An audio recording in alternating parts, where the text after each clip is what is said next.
Thank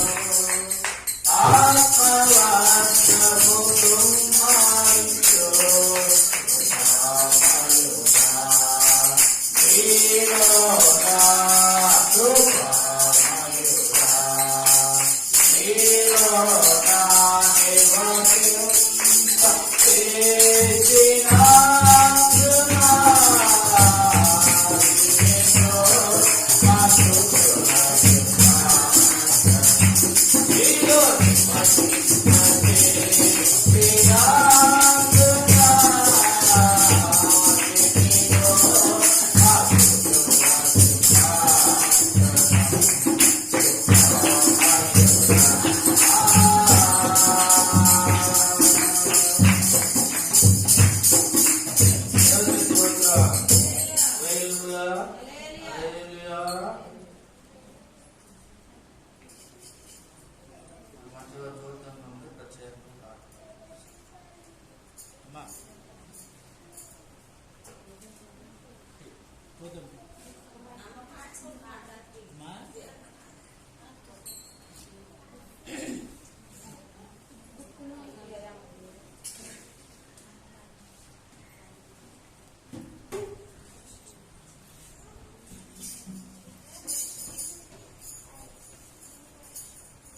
యెషయా గ్రంథంలో 6వ అధ్యాయంలో మాట చదువు.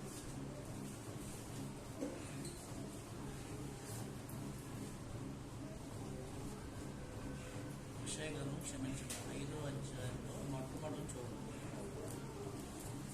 1-2 వచనం చదువు. యెషయా గ్రంథము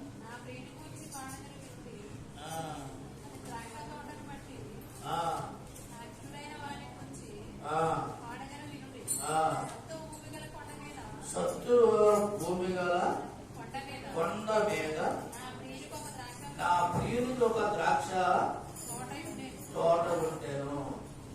దేవునికి స్తోత్రం. హల్లెలూయా. సంఘం అంటే ఏంటి? ద్రాక్ష తోట. మనమే దేవుని పిల్లలు. శత్రువు కలిగిన చోట దేవుడు మనల్ని నాటు. హల్లెలూయా. హల్లెలూయా. మన ప్రియుడు ఎవరు? ప్రభు అయిన యేసు. గుర్తుపెట్టుకోండి. అయితే ఏనంటే ఈ శత్రువు కలిగిన స్థలంలో మనం నాటినప్పుడు ఆ స్థలంలో మనం ఏ విధంగా ఉన్నాము అనేది మనం పరిశీలించాలి. నిజమైన ద్రాక్ష వల్లి తీగల మీరని యోహాను సువార్త 15వ అధ్యాయంలో దేవుడు చెప్తున్నాం.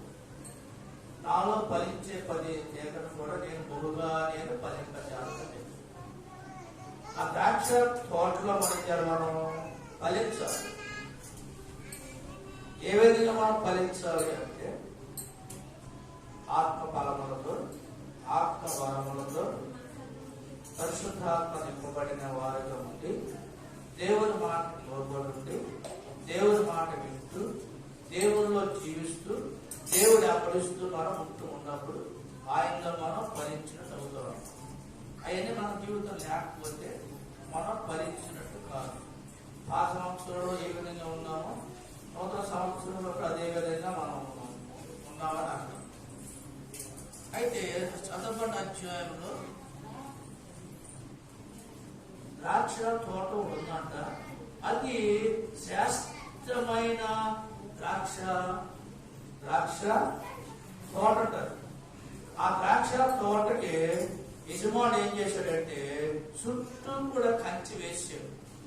ఆ చుట్టూ ద్రాక్ష తోట వేసి ద్రాక్ష తోట చుట్టూ కూడా చక్కగా కంచి వేసాడు. అంటే కంచె అంటే ఏంటంటే పరిశుద్ధాత్మ కంచె. మనం కూడా పరిశుద్ధాత్మ పొందుకొని ఉండాలి. పరిశుద్ధాత్మ భాషలతో మాట్లాడుతూ ఉండాలి. పరిశుద్ధాత్మ నింపబడిన వారిగా ఉండాలి. అభిషేకంతో నింపబడిన వారిగా మనం ఉండాలి. హల్లెలూయా. హల్లెలూయా. హల్లెలూయా. ఏబు గారి జీవితంలో ఏబు గారి ఇంటి చుట్టూ ఏ విధంగా అయితే ప్రశాంత కంచె ఉందో మన చుట్టూ కూడా పరిశుద్ధాత్మ కంచి, పరిశుద్ధాత్మ దేవుడు మమ్మల్ని ఆవరించి ఉంటాడు. ఆ పరిశుద్ధాత్మ లేకపోతే, పరిశుద్ధాత్మ మనలో ఆవరించకపోతే, మన హృదయం అనే కంచి మన చుట్టూ ఉండకపోతే ఏమవుతుంది? కంచె లేని తోటలా ఉంటుంది. చాలా మంది భక్తి చేస్తూ ఉంటారు, కానీ పరిశుద్ధాత్మ లేకోకుండానే ఉంటారు. పరిశుద్ధాత్మ అనుభవం లేకోకుండానే ఉంటారు.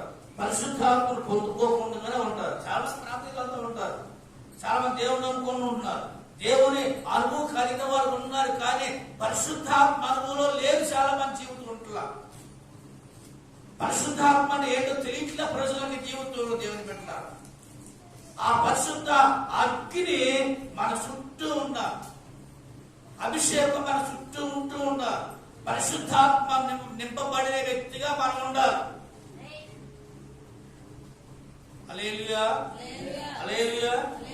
అయితే చదవని అధ్యాయులు అంటే ఆ శ్రేష్టమైన ద్రాక్ష తోటకి చుట్టూ కూడా కంచె అవుతుందంట. అన్నీ ఉన్నాయి. కంచె చదువుకురా, చదువుమా. ఆయన దానిని బాగుగా త్రవ్వి రాళ్ళన్నిటిని వేరి అందులో శ్రేష్టమైన ద్రాక్ష తీగలను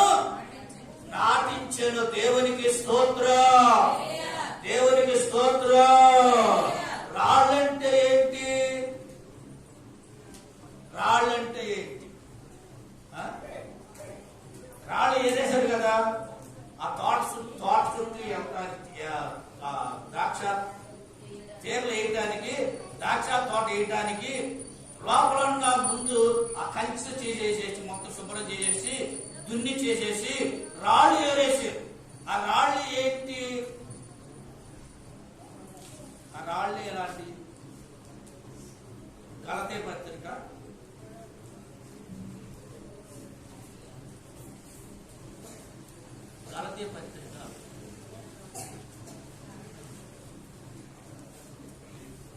'కృప వెంబడి కృపను పొందుచు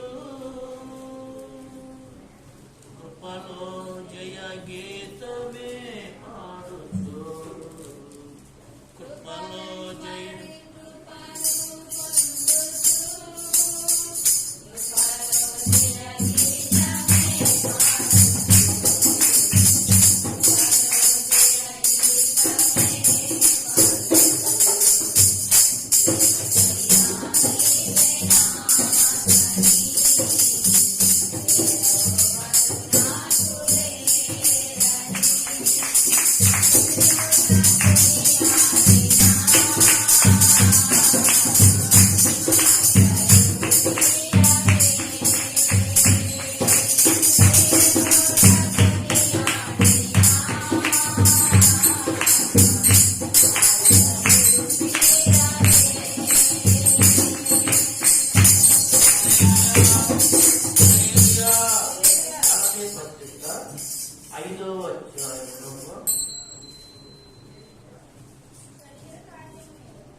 శరీర కార్యములు స్పష్టమై ఉన్నాయి.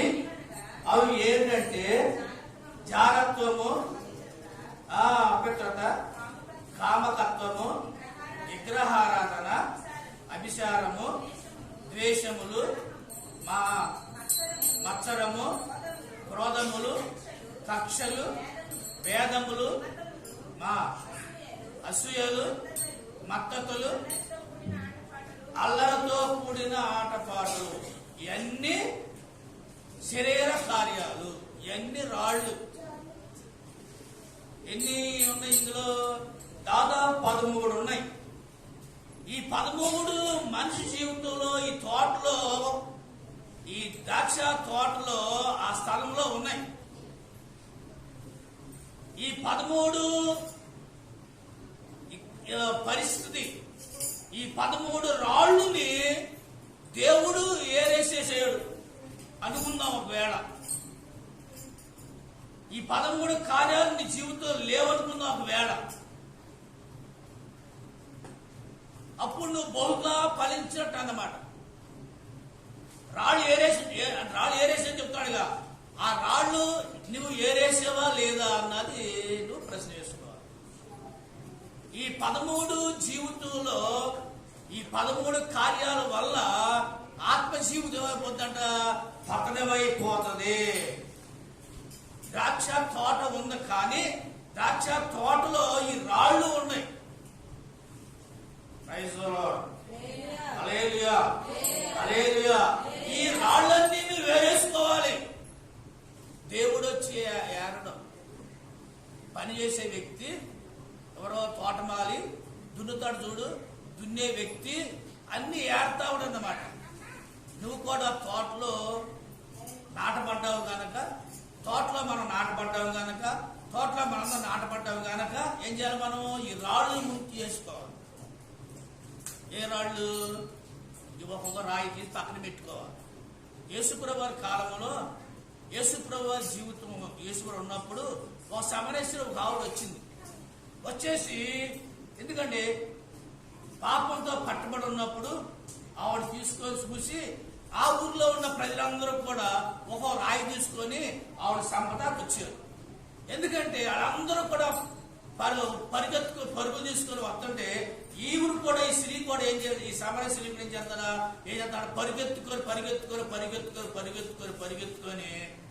ద్రాక్ష తోట దగ్గరికి వచ్చింది. దేవునికి స్తోత్రం, హల్లెలూయా. ఆ ద్రాక్ష తోట దగ్గరకు వచ్చేసి నించుంది ఆ యేసుప్రభు. అవును కదా? వచ్చి నించున్న తర్వాత అందరూ చుట్టూ నించున్నారు కదా. ఆవిడ మధ్యలో ఉంది, ద్రాక్ష తోటలో ఉంది. అసలైన అక్కడ ఉన్నాడు, ద్రాక్ష తోట యజమాని అక్కడ ఉన్నాడు. అందరూ అంటున్నారు, బోధకుడా వీడు పాపం చేసింది కదా, ధర్మశాస్త్ర ప్రకారం అయితే ఈవిడ రాళ్ళతో సెంపే చేసేయాలి అన్నాడు. యేసుడు అన్నాడు, మీరు పాపం చేయకూడదు, మొట్టమొదటి రాయమని రాసుకుని అన్ని ఆ మాట కింద రాసుకుంటా ఉన్నాడు. ఏమో రాసుకుంటున్నాడు. అందరూ కూడా అవనంటే, నేను పాపం చేశాను, నేను ఈ విషయాలు పాపం చేశాను, రాయి అని పారేసాను. నేను దొంగతనమైన రాయి తీసాను, పారేసి పక్కెళ్ళిపోయాడు. నేను ఎందుకంటే బూతులని రాయి ఉంది నాలో, తీసివేసి వెళ్ళిపోయాడు.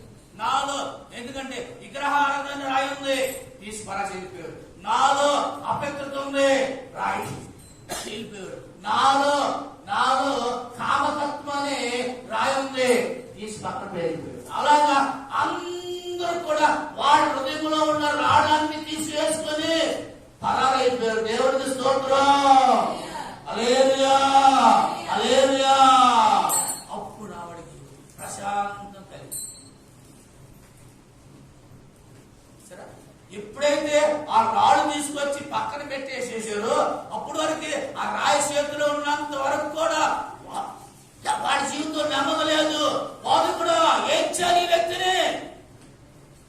ఈవిడ చంపేసేసే ధర్మశాస్త్ర ప్రకారం అయితే ఈవిడ రాళ్ళతో కూడా చంపేసేయాలి. మీ దగ్గర తీసుకొచ్చి చెప్పు, సమాధానం చెప్పన్నారు. అందరూ ఇక్కడ భయంతో, ఆందోళనతో, కోపంతో, ఉద్రేకంతో యేసు ప్రభువు దగ్గరికి వచ్చారు. ప్రియమైన సహోదర సహోదరుడు, ఆదివాసాలు ఎప్పుడైతే రాళ్ళని తీసివేసారో వాళ్ళ మనసులో సమాధానం కలిగింది, వాళ్ళ మనసులో శాంతి కలిగింది. ఓ మేము పాపం చేసేవారు అందరూ కూడా ఆ రాళ్ళను పెట్టేసి అందరు వెళ్ళిపోయారు. అప్పుడు అన్నాడు, అమ్మా నీకెవరు శిక్ష వేయలేదా? అమ్మా నీకెవరు శిక్ష వేయలేదా? లేదు డాడీ, నేను కూడా నీ శిక్ష సమాధానం కలిగిన దానిపై ఎందుకు నేను శిక్ష లేదు, ఎందుకు నేను పాపం చేయగా అన్నాడు. ఆ ఊళ్ళో ఉన్న రాళ్ళన్నీ కూడా ఏరేసేసి, ఆళ్ళలో రాళ్ళన్నీ కూడా, సమాజంలో రాళ్ళన్నీ కూడా, ఆ తోటలో రాళ్ళన్నీ కూడా ఏరేసినట్టుగా ఆ ఊళ్ళో ఉన్న ఆ వచ్చిన పిల్లల్లో, వచ్చిన కుర్రోళ్ళలో ఉన్న, వచ్చిన గ్రామస్తుల్లో ఉన్న రాళ్ళన్నీ ఏరేసి పక్కన పెట్టి పారేసారు. అయ్యి రాళ్ళంటే దేవుడు పెడతాడు. ఆ రాళ్ళన్నీ తీసివేసేసారు ముందు. తర్వాత ఏం జరిగింది? రాళ్ళు తీసి ఏం చేశారంట? చదువు ఎందుకంటే ఈ 13 రాళ్ళు నీ ఋతువులు ఏదైతే ఉందో, ఈ 13లో ఏదైతే నీ విరోధంగా ఆ లోపల దాసి ఉంచేవో అది రాయ. ఆ రాయి ఉంటే ఫలించుద్దా చెట్టు? పట్టబాక. ఆ రాయి ఉంటే చెట్టు ఉంటే, చెట్టు కింద రాయి ఉంటే, ఆ ఏరు లోపల రాయి ఉంటే ఆ ఏరు లోపలికి వెళ్ళద్దా? ఆ ఏరు వెళ్ళి లోపలికి వెళ్ళి అది మంచి కాయలు కాసుద్దా? మంచి ఫలాలు ఫలించుద్దా? లేదు, ఫలించదు. కాలేదు. కానీ లోపల ఏరు వెళ్ళకోకుండా, మంచిగా ఫలించుకోకుండా, ద్రాక్ష తోట మంచిగా అది పైకి ఎదక్కోకుండా, మంచి ఫలాలు ఫలించుకోకుండా లోపలే ఉందంటారు. ఏముంది? రాయి ఉంది. పాపం అనే రాయి ఉంది. ప్రియమైన సహోదర సహోదరుడా, పాపం అనే రాయి ఉంటే ఏ విధంగా దేవుల్లో ఫలించగలుగుతావు? పరిశుద్ధాత్మ ఎలా నింపబడుతావు? ఆత్మ ఫలంకి ఎలా నింపబడతావు? ఆలోచించి ఒకసారి మనం జీవితంలో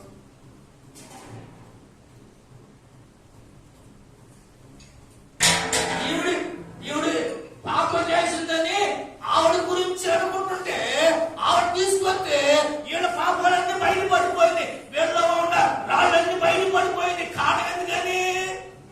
ఆయన హృదయ రహస్యాలు ఎరిగిన దేవుడు. హల్లెలూయా. నీ ఆలోచనలు ఎరిగిన దేవుడు. ప్రియమైన సహోదర సహోదర, నీ తలంపులను ఎరిగిన దేవుడు యేసయ్య. నీలో ఏదైతే దేవునికి విరోధంగా ఏదైతే ఉందో అది తండ్రికి తెలుసుకోమంటే చెప్పి, మీలో పాపం చేయవాడు మొట్టమొదటి రాయి సంపన్నారు. అడొక్తే పాపిస్తూ అనుకుంటున్నారా? అడొక్తే హింస అనుకుంటున్నారా? మీరు ఏంటి? మీరు నీతి మంత్రులు అయితే రాయండి. ఎమ్మటి అందరూ కూడా ఒకరి తర్వాత ఒకటి వేసేసారు. ప్రతి రాళ్ళన్నీ ఆ 13 రాళ్ళు వాళ్ళు ఉన్నాయి కాబట్టి ఆ 13 రాళ్ళు కూడా ఏం చేశారంట, తీసివేశారు, పడేసి వెళ్ళిపోయారు. అప్పుడు అన్నాడు అన్నమాట, అమ్మా గురించి నువ్వు ఆపుచేయబాక, ఇది నీలో రాయించుకోబాక, నీలో రాళ్ళని తీసివేసావు జీవితంలో, అందుకే నాకి వచ్చావు, అందుకనే ఈ ద్రాక్ష తోటలోకి వచ్చావు, నేను నిజమైన ద్రాక్ష వల్లిని కనుక అందులో అంటగడ్డ పడతా వచ్చావు, నువ్వు నాకు సాక్షిగా జీవించమని పరిశుద్ధాత్మ దేవుడు యేసయ్య చెప్పాడు. హల్లెలూయా, హల్లెలూయా, హల్లెలూయా. అది రాళ్ళు అంటే ఆ రాళ్ళు ఏదో మనం ఉండేంటారా అంటే తీసేసుకోవాలి. కొత్త నూతన సంవత్సరం ఆ రాళ్ళని పక్కన పెట్టి పారేయాలి, రాళ్ళని తీసేసుకోవాలి. అప్పుడే సత్తువ గల సంఘములు, సత్తువ గల తోటలో నువ్వు నాటబడి వ్యక్తిలాగా ఉండగలవు. ఈ సంవత్సరంలో నువ్వు ఏం చేస్తావంట, ఫలించగలుగుతావు. ఈ సంవత్సరం ఏం చేస్తావు, నువ్వు ఆశీర్వాదాలు నింపబడతావు. ఈ సంవత్సరం ఏం చేస్తావంట, ఆత్మ పరమోతో నింపబడతావు. ఈ సంవత్సరం ఏం చేస్తావంట, మంచి తోటలాగా, మంచి ద్రాక్ష వల్లిలాగా నువ్వు దేవునిలో నాటబడతావు. ఆశమాస కాదు, దేవుళ్ళు నాటపడతాడు, తోటలో నాటపడతాడు, ఆశమాస కాదు. నాటేసాడు, చుట్టూ కంచె వేసాడు, ముందు రాళ్ళు వేసాడు, ముందు ఇంకేం చేస్తాడు, ఇంకేం చేస్తాడు చూద్దాం చూడండి. నేను బావుగా తవ్వి రాళ్ళని ఏరి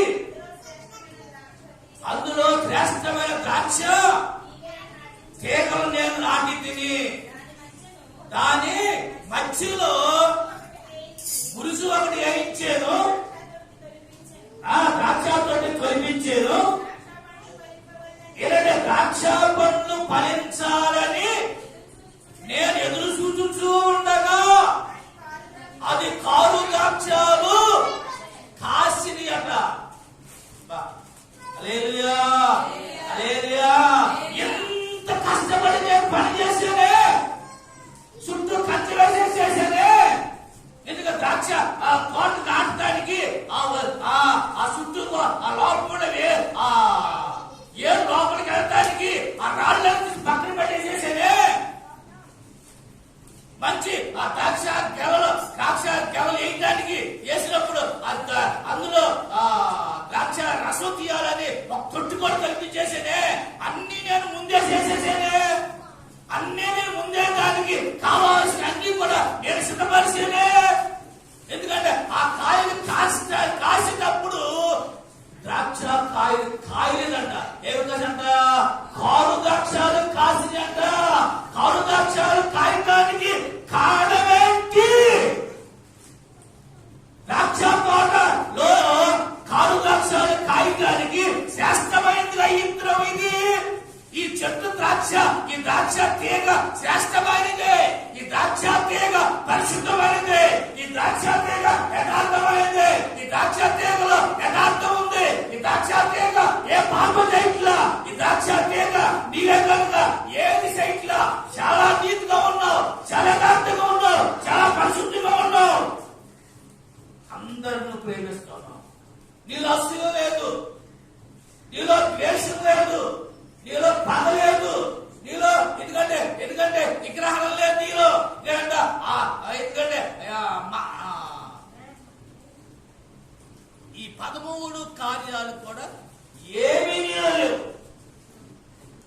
మరి ద్రాక్ష కాయలు కాయడానికి వచ్చినప్పుడు ఈ ద్రాక్ష యజమానుడు కాయని కోయటానికి వచ్చినప్పుడు అన్ని కాయలు కాసిని, అన్ని గుత్తులుగా దిగిని. కానీ ఆ కాయలు అమ్ముతాడ, ఆ ద్రాక్ష గుత్తులు అలగనంట కారు ద్రాక్ష అయింది. కారు ద్రాక్ష అయినప్పుడు ఏమన్నాడంటే, ఓ యెరూషలేము నివాసులారా, ఓ యోధా వారులారా, కారు ద్రాక్ష నా తోటని ఎంత కష్టపడి పని చేశాను కదా, ఎంత కష్టపడి నేను నాటాను కదా, నీళ్లు పోసాను కదా, చెట్టు నాటాను కదా, పెరుగుతుంది కదా, ఎరువు వేసాను కదా, అన్నీ వేసానే. కానీ కారు ద్రాక్ష నాకు న్యాయం చేయండి, కారు ద్రాక్షాలు కాసిని నాకు న్యాయం చేయండి యెరూషలేము నివాసులారా, యోధా వారులారా అని అంటూ ఉన్నాడు. యోధా మనమే, యెరూషలేము నివాసులే మనమే. యోధా అంటే దేవుడు స్థించే వాళ్ళు మనమే. కారు ద్రాక్షాలు కాస్తున్నాడు. ఇంకా అయ్యే మన జీవితం, రాళ్ళే మన జీవితంలో ఉన్నాయి. ఏదా ఉంటే ఆ చెట్టు లోపలికి వెళ్తే, ఏ పాప మనలో ఉంటే, పాపని ఏరు మనలో ఉంటే ఎలా ఉన్నది, దాన్ని దుంపతో పాడు వేయాలని తీసేసారు. పైగా చెప్తున్నాము, దాన్ని ఏంటంటే దాన్ని దున్నుతున్నాము. లోపల ఏరుంది. ఆ ఏరు ఏం చేస్తుందా, 2 నెలలకు 3 నెలలకు 5 నెలలకు 6 నెలలకు ఆ చెట్టు అయిపోతుంది. ఆ పక్క ఉన్న చెట్టు ఏమవుతుందంట, ఆటంకంగా ఏ విధంగా ఏమవుతుంది, ఏ విధంగా ఫలించగలుగుద్ది, ఏ విధంగా అభివృద్ధి పొందుద్ది. కారణం ఎందుకంటే రాళ్ళు ఉన్నాయి. ఇంకా దేవునికి స్తోత్రం. ఆ రాళ్ళు తీసేసుకోవాలి. నేనంతా బాగా చేశాను కదా, నేను ఎంతగా నేను ఆశపడి వచ్చినప్పుడు, ఎంతగా నేను ఆ మంచి ద్రాక్ష రసం కావాలని నేను ఆశపడినప్పుడు ఒక కాయ తింటే నోరం తెలిగిపోయింది, చేదైపోయింది. కారు ద్రాక్షాలు కాయడానికి కారణం ఏంటి అని అడుగుతూ ఉన్నాడు తోట యజమాని. అయ్యా మీరేదో చెప్పండి అయ్యా. సో అందుకని మీరే చెప్పండి అయ్యా. అందుకని చెప్తాంట, దేవుని సేవకులు తీసుకొచ్చి ఉపవాస ప్రార్థన పడ్డారు. అందుకనే, ఎందుకంటే శ్రేష్టమైన ద్రాక్షవల్లిగా ఉండాలని, శ్రేష్టమైన ద్రాక్ష తీగలా ఉండాలని, మంచి ద్రాక్ష రసంగా ఉండాలని. ఎందుకంటే నేను నా ద్రాక్ష రసముతో దేవుణ్ణి మానవుణ్ణి ఏం చేయాలంట సంతోషపరచాలి. చెప్పాం కదా, చెట్టు గురించి చెప్పాం కదా. దేవునికి మానవుడికి ఏం చేయాలి, మనము సంతోషకరంగా ముదురుగా ఉండాలి. అలా ఉండడానికి లేకోకుండా కారు ద్రాక్షల కాసులు ఏంటి, మధురుగా లేకోకుండా మంచిగా లేకోకుండా నారాగా ఉండిపోతే కారణం ఏంటి? నొయ్యలాగా నొయ్యది నేను మొదలు నేను నొయ్యగిరి కాదండి, నేను మారానండి అంటారు. అలా ద్రాక్షలు కాయడానికి కారణం ఏంటి అంటే ఒకే ఒకటి, ఆ పాపం వల్ల నీలో ఉన్నప్పుడు ఏ విధంగా మంచి కాయగలుగుతావు? కారు ద్రాక్షలే కాస్తావు. నాకే నీలో ఉంటుంది, దేశీయ నీలో ఉంటుంది, అసూయ నీలో ఉంటుంది, విగ్రహ నీలోనే ఉంటుంది. లెంతలోనే సాయంత్రం అవునుగా లేట్ అట్లా ఎక్కడైనా దండ పెట్టుకున్నావు కదా, విగ్రహాలు కాదు అది. నలభై వచ్చి ఉంటుంది. అయ్యే చిన్నడా రారా, చిన్నమ్మ రాయమ్మ దీనికా రామ్మ పిలుస్తావా, పిల్లవాళ్ళని పిలుస్తావా, దాన్ని చూడొచ్చా? అది విగ్రహాలు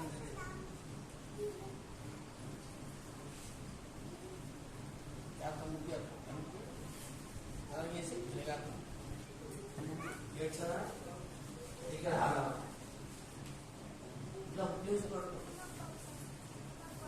ఎన్ని విగ్రహాలే.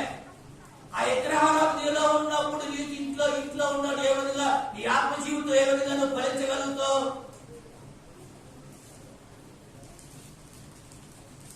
సార్ ఇలాంటి అన్ని నీలో ఉన్నప్పుడు నువ్వు ఏ విధంగా ఆత్మ జీవితంలో ఫలించగలవు? అందుకని బాధపడతా, దేవుడు బాధపడుతుంది. కానీ ఎంతగానో నేను చేశానే, ఎంత కష్టపడ్డానే, ఎంతగా నేను, ఎందుకంటే దీని సేవలంతా నేను చేశాను. కానీ కారు ద్రాక్షాలు కాయడానికి కారణం ఏంటి? యెరూషలేము వాళ్ళారా, యూదా వాళ్ళారా, నాకు న్యాయం చేయలేదా? నాకు చెప్పండి అయ్యేనే. ఇంకా నేనేమైనా చేయాలంటే ఇంక దాన్ని చేస్తాను. ఇంకా నేను చేస్తాను. కానీ ఆ కారు ద్రాక్షాలు కాయపడి ఉండడానికి ఇంకా ఎంతో ఏం చేయాలన్నా సరే నేను కష్టపడతాను దాని కోసము. హల్లెలూయా. ఏం చేయాలో నేను చేస్తాను. కానీ కారు ద్రాక్షాలు